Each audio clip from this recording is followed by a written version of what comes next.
c'est tout simplement un mot, la solidarité.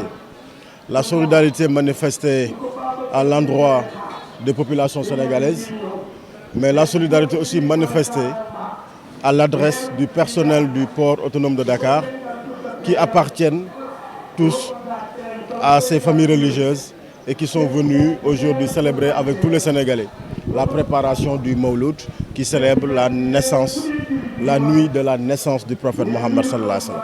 Comme le fait à l'accoutumée le port autonome de Dakar à travers ses instruments, en particulier la fondation, des choses assez intéressantes ont été faites les années précédentes.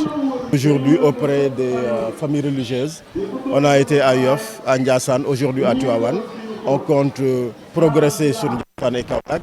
Il en sera ainsi à chaque s'agira de vivre des moments aussi importants que le Mawlud.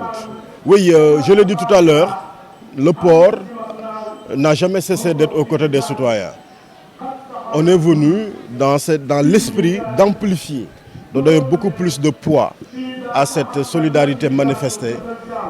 On a pu discuter avec les équipes, avec les services concernés, en particulier la fondation, pour voir dans quelles conditions investir davantage le social.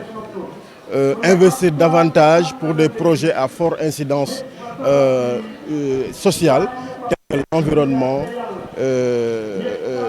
l'économique, la promotion des activités économiques, à travers aussi la promotion de l'employabilité, l'emploi des jeunes.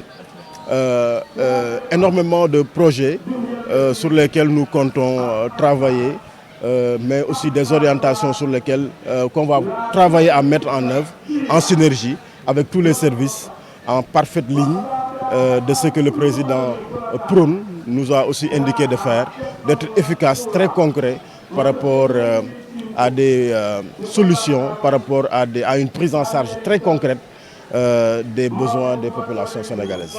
Consolider les acquis, on l'a dit, mais nous comptons surtout attaquer de grands projets majeurs, nouveaux, qui s'alignent à la vision Sénégal 2050. Nous comptons renforcer la position du Sénégal pour faire de ce port le premier port de l'Afrique de l'Ouest, le premier port du continent, pourquoi pas. Les personnes ressources sont là, l'expertise est là, la volonté est là. Les orientations sont claires du côté du chef de l'État. Nous allons travailler d'arrache-pied pour que justement ce port puisse s'aligner au rang des meilleurs ports du monde. Cette modernisation de la gouvernance, cette modernisation des outils dans le cadre de l'exploitation des infrastructures, les orientations pour aller vers la promotion, la mise en œuvre de politiques qui vont renforcer et donner de la valeur au foncier, au patrimoine du port.